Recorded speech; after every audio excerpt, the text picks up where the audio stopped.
आणि शिवबांची खरं तर आपल्याला सगळीच रूपं खूप भावतात. आधी आपण बालरूप पाहिलं, आता त्यांचं कर्तबगार असलेलं तरुण वयातलं रूप आपल्याला बघायला भेटते. या सगळ्यांच्या भाषणामधून, स्पीचमधून आता ते आणि आपल्या नॉलेजमध्ये यातून बरीचशी भर पडतीये. जे दीपालीने सांगितलं ते आतापर्यंत मी खरंच ती गोष्ट ऐकलेली नव्हती आणि आता आज मला ऐकायला भेटली. आणि खरंच धन्यवाद मॅपचे, धन्यवाद या स्टेजचे, धन्यवाद. आणि तुमच्यासारखी अशी ऑडियन्स मला भेटली, आज मी स्पीचलेस झाली आहे. 1000 पटीने आपल्या कार्यक्रमाची शोभा ही आज तुमच्यामुळे वाढलेली आहे. त्यामुळे तुम्हा सगळ्यांसाठी जोरदार टाळ्या झाल्या पाहिजे. काकी, आता आपण जेजुरीच्या खंडोबाबद्दल बोलणार आहोत का? हो ग, बरोबर गेस केलं बघ.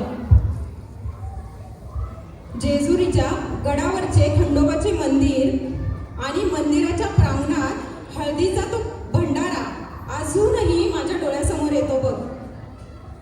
You're right, Kaki. I'm never going to forget that divine experience, and I feel those blessings are always with me.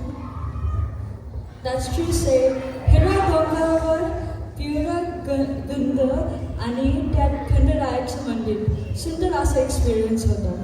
Let's enjoy a beautiful musical performance by Ashish Dada. Please give him a round of applause.